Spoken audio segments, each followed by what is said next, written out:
última vez que estuvimos en el discipulado, doy gracias a Dios por todos ustedes que vienen al discipulado, porque eso habla de que usted quiere seguir creciendo. Amén. Y eso está bueno. Amén.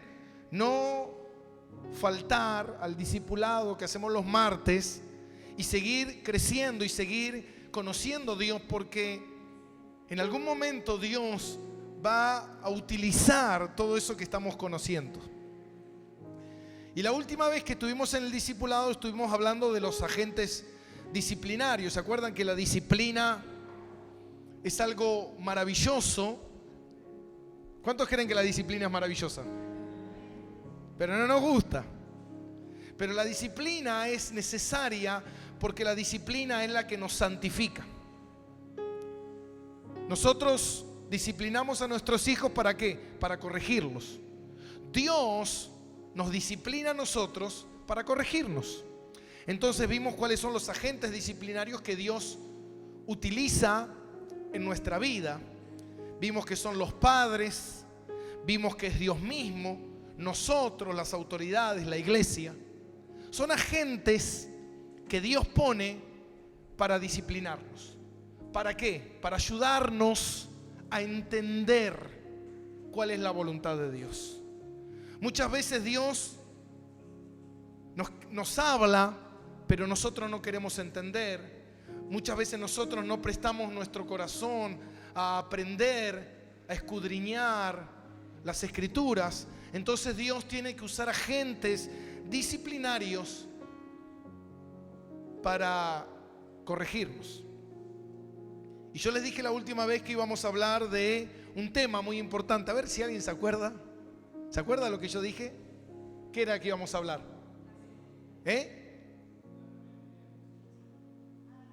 ¿Quién dijo el arrepentimiento? ¿El arrepentimiento? Muy bien. Vamos a darle un aplauso. Qué bueno. Amén. Es verdad, arrepentimiento o remordimiento. ¿Cuál es la diferencia? ¿En qué cambia esto? Es necesario aprender sobre el arrepentimiento o el remordimiento. Es necesario, ¿sabe por qué? Mire lo importante que es el arrepentimiento. Porque sin arrepentimiento nadie puede alcanzar salvación. ¿Se da cuenta? A veces la gente cree que se arrepintió, cree que es salva, cree que se convirtió y nunca sucedió eso.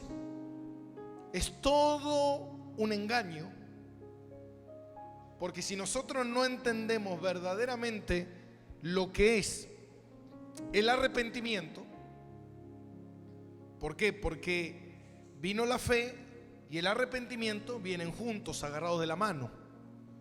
Si el arrepentimiento y la fe no estarían juntos, nunca se hubiese ocasionado la salvación. Dios es el que salva, Dios es el que abre el corazón y hay un arrepentimiento de parte del ser humano. Pero naturalmente nosotros no nos arrepentimos. El ser humano no se arrepiente. El ser humano no busca el arrepentimiento. Eso es algo que Dios lo produce. Entonces, en el cristiano, diga conmigo, en el cristiano, tiene que haber arrepentimiento.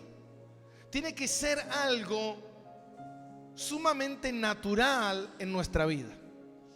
Tiene que ser algo sumamente real en nuestra vida, lo que es el arrepentimiento. Porque si no, nosotros habremos estado toda la vida viviendo en el remordimiento, pero nunca en el arrepentimiento. Entonces la otra vez nosotros estuvimos viendo sobre Mateo capítulo 18 versículo 15 en adelante, donde hablábamos del perdón a nuestros hermanos y cómo es la disciplina. Dice: por tanto, si tu hermano pecare contra ti, en la nueva versión internacional dice: si vieres a tu hermano pecar, si vieres a tu hermano cometer un pecado, amén. Muchas veces nosotros, cuando hemos o vemos algo. Vieron que hay personas que dicen todo el tiempo está criticando, todo el tiempo está juzgando, todo el tiempo está viendo, todo el tiempo está mirando, todo el tiempo está cuestionando. ¿Que no se mira a sí mismo? Entonces, ¿dónde encaja esta palabra que dice: si vieres a tu hermano cometer un pecado? Ese es el gran problema que hoy en día tiene la iglesia. La iglesia ha violentado, ha quitado ciertos aspectos de la palabra. Por eso que muchas iglesias posmodernas se han modernizado tanto que de cierta manera han diluido la Biblia, la han sacado de contexto, ni siquiera la predican en profundidad, porque es mejor predicar de psicología, es mejor predicar de estrategias de hombres de negocios, de mercadotecnia y de todo lo que la ciencia nos ha enseñado de cómo tratar al hombre. Pero eso no es el evangelio. El evangelio puro y real es el que está en la Biblia, que no cambia. Yo tengo que tomar esta Biblia, escuche, esta carta que el apóstol Pablo le envió a la iglesia de los filipenses. ¿Qué tengo que hacer yo? Tomar esa carta hoy en día y ponerla en práctica. ¿Dónde? En la iglesia. ¿Se da cuenta? ¿Cuánto tengo que poner en práctica de esta carta? Toda. ¿Cuánto tengo que poner en práctica las enseñanzas de Jesús? Todos. Y muchos dicen: bueno, pero los tiempos cambiaron, las cosas cambiaron. No, pero el evangelio no cambia. ¿Se da cuenta? ¿Se da cuenta que el evangelio es el mismo? Por eso cuando en una iglesia dicen: no, las mujeres no pueden usar pantalón, hay que usar pollera. Usted ve que en la Biblia dice: hermanitas, usen pollerita. No dice eso. ¿Se da cuenta? Que son cosas relevantes que no están en la palabra, pero cosas que verdaderamente están en la Biblia, que son sumamente importantes, la gente no las toma en cuenta. Entonces, cuando uno empieza a quitar esas cosas de la palabra de Dios, uno corre el riesgo de convertirse en una secta, de convertirse en falsos hermanos, de convertirse en falsos pastores, de estar haciendo. Y esto no tiene que ver de falso, tiene que ver de alguien que viene escondido, así, voy a hacer cosas malas.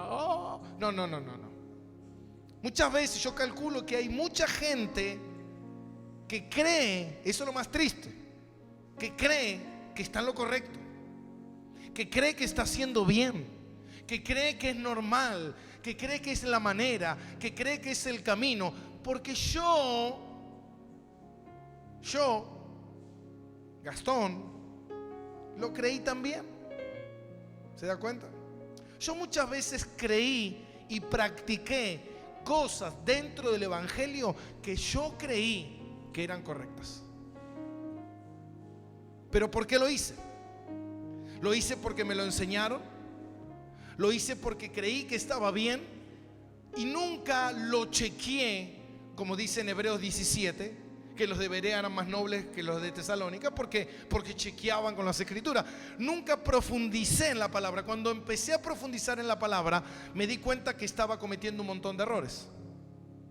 Y ahí dije: acá hay algo que está mal. ¿Se da cuenta? Entonces doy gracias a Dios porque el Señor abre nuestro entendimiento. Yo le he pedido durante tantos años a Dios entendimiento, entender su palabra, entender la dimensión de Dios, entender su profundidad, entender. Cuando uno lee la Biblia, uno está viendo que la esencia de Dios, la mente de Dios, el carácter de Dios, que es lo que nosotros tenemos que ver en las escrituras. No simplemente leerla como algo que me va a ayudar, porque yo puedo tomar algunos pasajes de las escrituras que hagan decir lo que yo quiero que diga. ¿Se está dando cuenta? Amén. Cuando usted, silencio por favor, cuando usted está sacando la palabra y usted está leyendo algo, usted lo que está haciendo es obligar a la escritura, torcerle el brazo para que la escritura diga lo que usted quiere decir o lo que usted quiere que diga, pero eso no es lo que dice. ¿Se da cuenta? Y eso está mal, porque cuando uno lee la palabra y se alimenta de la palabra, uno va entendiendo el pensamiento de Dios. Por eso dice Cristo, dice, y esta es la vida eterna, que conozcan al Padre. ¿Cómo lo voy a conocer a Dios? Por medio de la palabra. Dios dejó su palabra para que yo le conozca. ¿Se da cuenta? Amén. Como leímos el otro día, estábamos leyendo en el capítulo 16 del libro de los Hechos, que estuvimos leyendo que el libro de los Hechos, estamos ya más de 50 estudios, no sé cuánto vamos, 55 creo, estudios del libro de los Hechos sobre un libro extraordinario. ¿Qué nos dice el libro de los Hechos? El libro de los Hechos es un libro narrativo. Está narrando Lucas, que es el escritor, él está narrando lo que pasó con los primeros 30 años de la iglesia de Jesús en la tierra. El Éxodo, el libro del Éxodo, que narró la liberación del pueblo de Israel hasta la llegada a la tierra prometida, lo escribió Moisés. ¿Se da cuenta? Ahora, esos libros narrativos, la mayoría de los acontecimientos que suceden en los libros narrativos no se pueden volver a replicar. ¿Se da cuenta? ¿Me entiende? Es lo mismo que yo me pare mañana en Santa Teresita y le diga al mar, ábrete. Porque en la Biblia lo dice, entonces si la Biblia lo dice, lo puede volver a hacer. ¿Se entiende? Pero eso no es así. Eso sucedió en un momento crucial, en un escenario crucial donde Dios se manifestó. Dios se va a manifestar en tu vida de tal manera muchas veces que no se va a manifestar en la vida de otro. ¿Se da cuenta? Porque es un Dios personal. Entonces eso tiene que ver con la narración. Y eso tiene que ver muchas veces con los problemas que ocurren dentro de la iglesia cuando nosotros queremos imponerle a la gente que la gente haga lo que a mí me sucedió con Dios. Si de repente yo estaba en mi casa orando y de repente estoy hablando en lengua, ahora quiero que toda la iglesia hable en lengua. No, eso te pasó a ti. No significa, yo he escuchado gente, y esto lo he discutido muchas veces, con gente que dice, bueno, si tú no hablas en lengua, tú no tienes el Espíritu Santo. ¿Por qué dices eso? Y porque yo hablo en lengua. Mi tía abuela habla en lengua, la hermanita Aleluya habla en lengua. Entonces, como ellos hablan en lengua, tú tienes que hablar en lengua. Y eso no es un dogma bíblico, no es una doctrina bíblica real. Porque yo le digo, ¿sabes qué? Yo te quiero sentar aquí adelante tuyo a los hombres más prominentes de la historia, como John Fox, como Martín Lutero, como Juan Calvino, como Charles Spurgeon, como John Whitfield. Y te los quisiera traer aquí, son los hombres más importantes en el Evangelio. Luis Palau, te puedo traer a Billy Graham. Y ellos nunca hablaron en lengua. ¿Y cómo quedarías tú? Avergonzado. ¿Qué le dirías a esos hombres? ¿Que ellos están equivocados, que nunca tuvieron el Espíritu Santo? ¿Se da cuenta, mi hermano? Entonces ahí está el error, donde la iglesia muchas veces, por no entender las Escrituras, cree y quiere repetir lo que sucedió en Pentecostés. Y va a suceder lo mismo. Y el Espíritu Santo va a venir de la misma manera. Y un viento recio va a entrar y va a golpear. No, eso pasó ahí. Por eso, como leímos el otro día, que el guardacárcel, cuando vio que el ángel vino y abrió todas las puertas y los cerrojos se rompieron, dice que él, al ver eso, él se iba a quitar la vida, porque si no él iba a morir. Pensó él de la misma manera que esos presos habían escapado. Entonces Pablo y Silas, que estaban ahí, le dijeron, no te quiten la vida, estamos todos aquí. Y él, postrándose, dijo, ¿qué tengo que hacer para ser salvo? Entonces Dios le dio una promesa. Dios cree y serás salvo tú y toda tu casa. Esa promesa es personal. Entonces mucha gente dice, bueno, pero el evangelio dice, si yo creo, toda mi casa será salva. No, porque no hay ningún pasaje de las escrituras, ninguna doctrina eclesiástica, ministerial, apostólica que respalde eso. Y entonces, ¿por qué está en la Biblia? Porque eso es una promesa de Dios. Amén. Eso es una promesa de Dios que Dios le hizo a esta persona, que si esa persona le creía a Dios y dejaba que Dios sea su Señor, en ese momento su casa también iba a ser evangelizada. Porque obviamente, ¿qué pasó después? No lo vimos todavía esto lo vamos a ver el fin de semana. Que yo le dije cuáles son los síntomas o la evidencia de alguien convertido a Cristo. ¿Qué es lo que hace el guardacárcel? Los lleva a su casa, los hospeda. Bueno, no le voy a explicar. ¿Se da cuenta? Amén. Entonces había una profecía de lo que iba a ocurrir. Eso es lo que está narrando aquí. Entonces nosotros no podemos tomar eso como algo que a mí también me va a suceder. Puede ser que el Espíritu Santo te hable a tu corazón y diga, si tú crees, tu casa será salvo. Buenísimo, gloria a Dios. Pero eso no es algo que tú lo puedes imponer a la gente. ¿Se da cuenta? Y esto es lo mismo, porque hice toda esta introducción. Usted me dirá, pastor, le llevo 24 minutos hacer esta introducción. Porque cuando estuvimos viendo esto, si vienes a tu hermano en pecado, amén, habla con él sola, y si no te oyere, toma aún contigo 1 o 2 testigos, para que por boca de 2 o 3 testigos conste toda palabra. Y si no te oyere, ¿vio lo que está diciendo? Si no te oyere, si no te oyere, si no te oyere, amén. Toma aún contigo, ¿no? Si no te oyere, dilo a la iglesia, y si no oyere a la iglesia, tenlo por gentil o publicano. ¿Qué está queriendo decir esto? ¿Qué está queriendo decir? Si esa persona no escucha, no te escucha a ti, no te escucha cuando los líderes de la iglesia le hablaron, no escucha a otro hermano con sabiduría,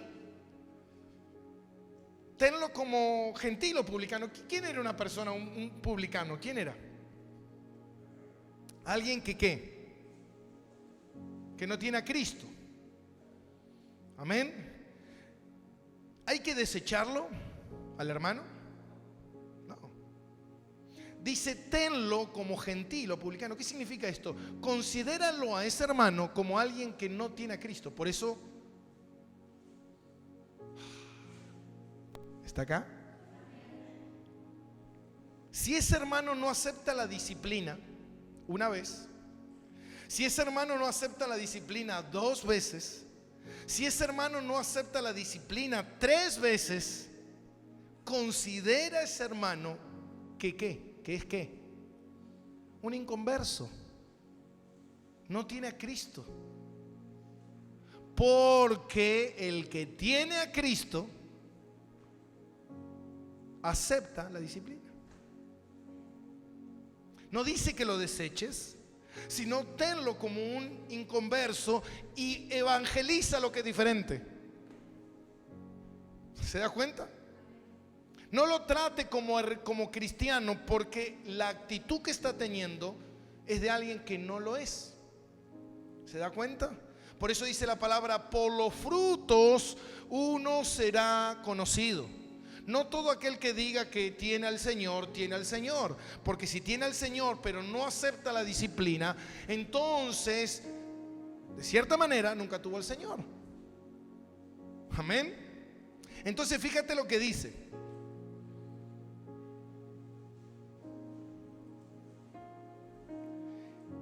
Tenlo por gentil o publicano. De cierto os digo que todo lo que atéis en la tierra será atado en los cielos, y todo lo que desatéis en la tierra será desatado en los cielos. ¿Cuántos escucharon ese pasaje? Amén. Voy a atar a todos mis enemigos.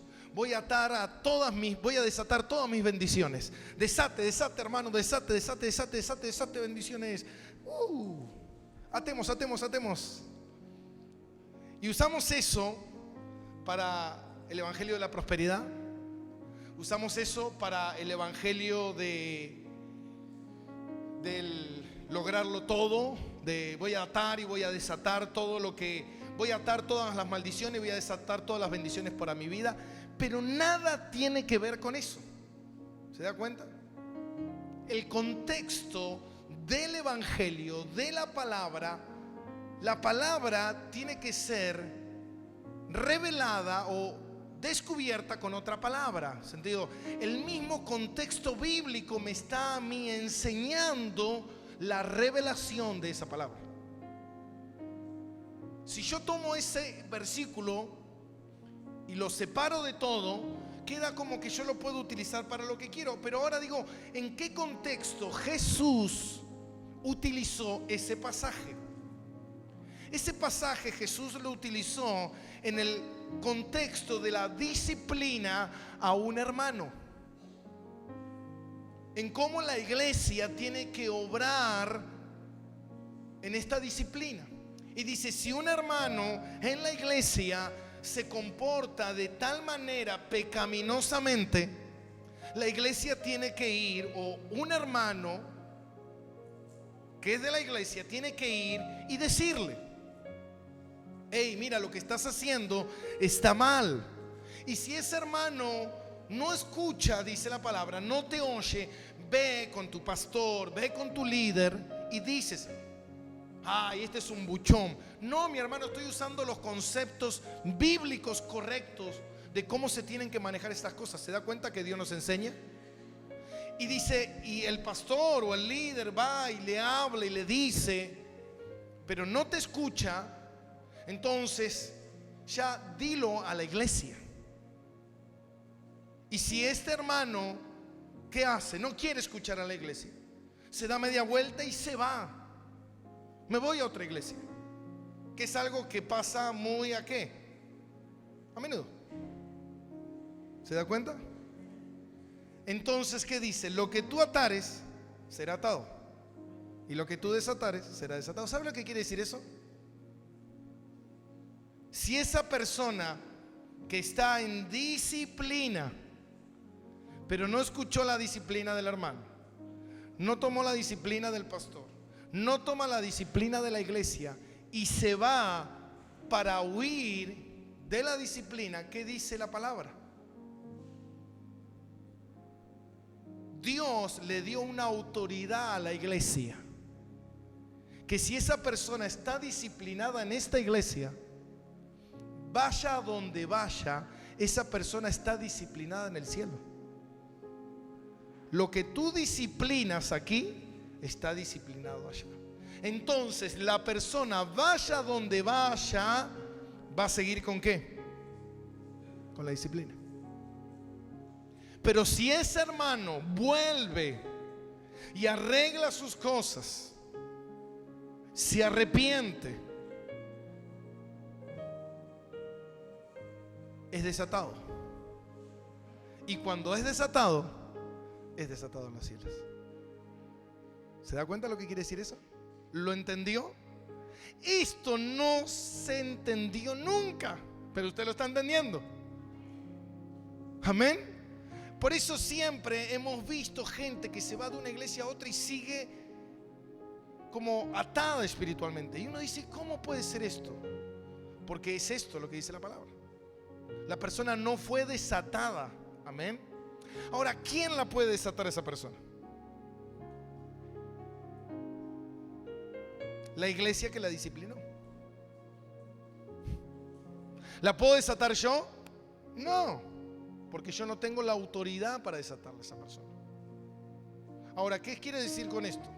Si de repente usted viene de una iglesia donde usted se fue bajo disciplina, estamos acá.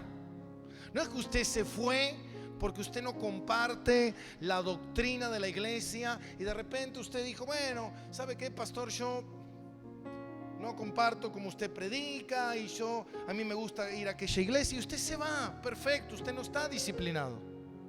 ¿Entiende eso? Ahora, el problema cuando usted está disciplinado y usted se va, como en el caso de, no quiero hacer mención, que porque los senté, se fueron. ¿Se da cuenta?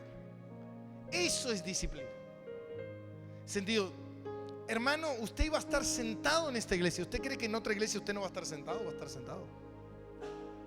Pero en otro lado, yo a veces veo gente, y no lo haga más esto.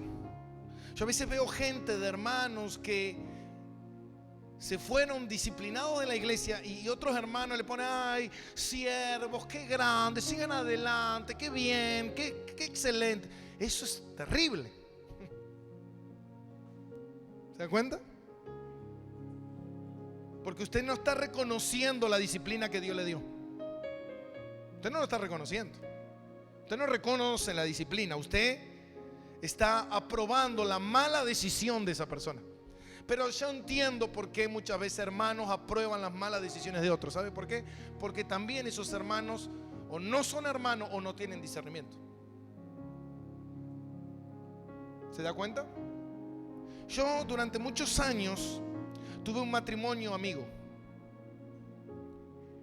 Cuando era joven, yo estuve en su casamiento, los ayudé cuando ellos se casaron y por muchos años yo fui amigo de ellos, fui hasta el padrino de uno de sus hijos. Y después de muchos años ya no nos vimos, yo me mudé y no tuvimos más relación, la distancia. Pasaron los años y me entero que este muchacho, amigo mío, se había separado de su mujer, cristiano los dos, y se fue con una hermana de la danza. ¿Se da cuenta? Y yo siempre le dije a mi esposa, yo hoy no sé ni dónde vive ni nada, pero yo le dije, a mí me gustaría que algún día Dios me lo ponga de vuelta en el camino. ¿Sabe lo que haría yo hoy? ¿Cómo andás? Qué bueno, che, tanto tiempo, te casaste de vuelta, qué bueno, qué bendición, che. Qué bendición. ¿Sabe lo que le diría yo? Lo que yo tengo pensado decirle: che, erraste el camino, amigo. No, erraste el camino. Erraste el camino. Erraste el camino. Erraste el camino. ¿Se da cuenta? Tú estabas en Cristo. Tú conocías al Señor. Tú estabas sirviendo a Dios. No estamos hablando de alguien que no conocía al Señor. Estamos hablando de alguien que conocía al Señor. Amén, mi hermano. Entonces tiene que ver con esa atadura y con esa desatadura, de cierta manera. Amén. Entonces estuvimos hablando de lo que es el arrepentimiento o el remordimiento, que son dos cosas totalmente diferentes, que creo que esto nos va a llevar semanas estudiarlo con profundidad para poder entender verdaderamente lo que es el arrepentimiento. El Señor dijo que sin arrepentimiento no hay salvación. Sin arrepentimiento todos pereceríamos. Amén. El arrepentimiento, ¿qué es? El arrepentimiento es ponerse de acuerdo con la persona a la cual yo lastimé, o ponerme de acuerdo con Dios. Reconocer tiene que ver con eso. Arrepentimiento tiene que ver con que la persona reconoce. No es lo mismo que remordimiento. Por eso al hombre no le agrada nunca arrepentirse. A nosotros nos cuesta horrores arrepentirnos. Siendo cristianos nos cuesta. Imagínense cuando no éramos cristianos. Amén. Pero el verdadero creyente nacido de nuevo es una persona que tiene que reconocer el arrepentimiento. Es alguien que lo va a practicar. Es alguien que reconoce que cometió un pecado. Es alguien que reconoce que necesita a Dios. Fíjate algo, la diferencia entre arrepentimiento y remordimiento. La persona arrepentida es la persona que sabe que falló a Dios. Por eso David decía algo. David decía: yo no he pecado contra los hombres, sino contra Dios. El pecado primeramente es contra Dios. Tú puedes pecar contra una persona, pero primeramente es contra Dios, porque esa persona es de Dios. ¿Se da cuenta? Entonces, cuando uno reconoce su pecado, esa persona corre a Dios y se da cuenta que falló, se da cuenta que erró, se da cuenta que se equivocó y necesita restauración. Necesita ser restaurada esa persona. Porque solamente Dios es el que nos puede perdonar y darnos paz. Darnos paz. En vez, el remordimiento, ¿qué es el remordimiento? El remordimiento es la carga en la conciencia de que uno sabe que hizo algo malo. Amén.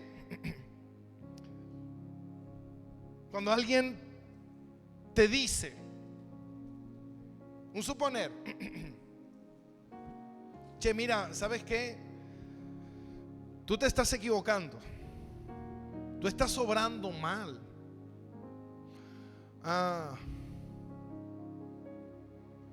Bueno. Y queda ahí. O cuando la persona, no sé, un suponer, dice algo ofensivo contra alguien y la persona sabe que lo dijo, porque tenemos algo que es conciencia. Y la conciencia le está diciendo que se equivocó, que se zarpó, que se fue de mambo, que se le salió la chaveta. Siente remordimiento, siente culpa, pero no se arrepiente. No dice nada, se calla la boca. Si la otra persona no me dice nada, no digo nada tampoco. ¿Se da cuenta? Eso es remordimiento. ¿Vio que es parecido pero no es lo mismo? Siento que me equivoqué. ¿Pero qué hace con el sentir? El remordimiento está muy ligado fuertemente al sentimiento. Por eso la gente hace cualquier cosa para anestesiar el remordimiento. Olvida, lo deja pasar. El tiempo lo va a curar, ya se va a resolver, ya se le va a pasar. Eso es remordimiento, pero no es arrepentimiento. Porque solamente hay solución en el arrepentimiento. El remordimiento no hace eso.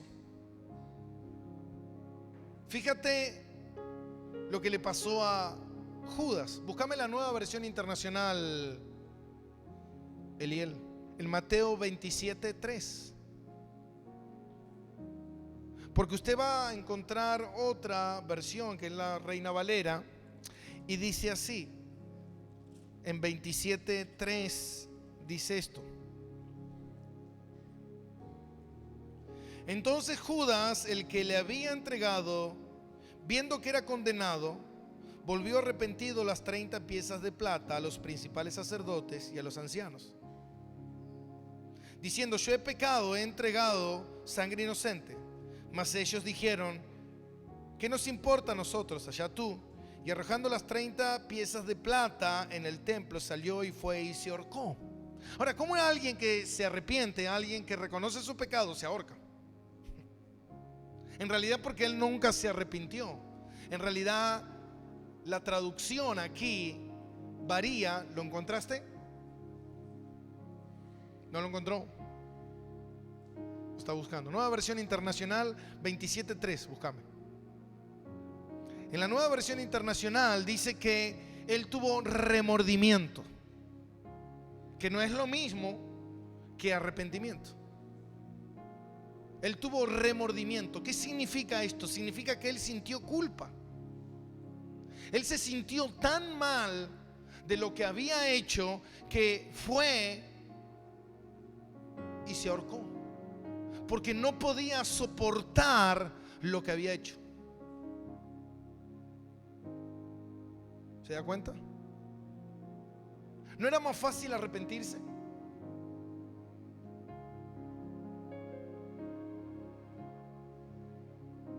Sintió remordimiento y devolvió las 30 monedas de plata a los jefes de los sacerdotes y a los ancianos.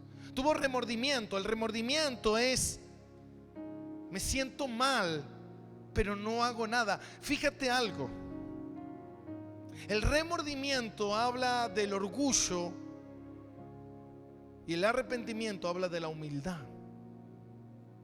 El remordimiento, la persona se siente mal, la persona se siente culpable, la persona se siente que hizo mal, pero la persona no se arrepiente.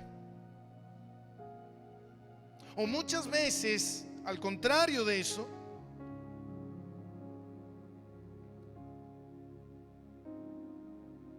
por eso dice que lo hizo sentir mal, sintió terror, sintió culpa, se sintió tan mal que él se quitó la vida. Muchas veces la persona pide perdón, pero ¿cuál es la intención de ese perdón? ¿Se da cuenta? ¿Cuál fue la intención de ese perdón? ¿Por qué pidió perdón? ¿Porque estaba arrepentido o porque tenía remordimiento? ¿Se da cuenta?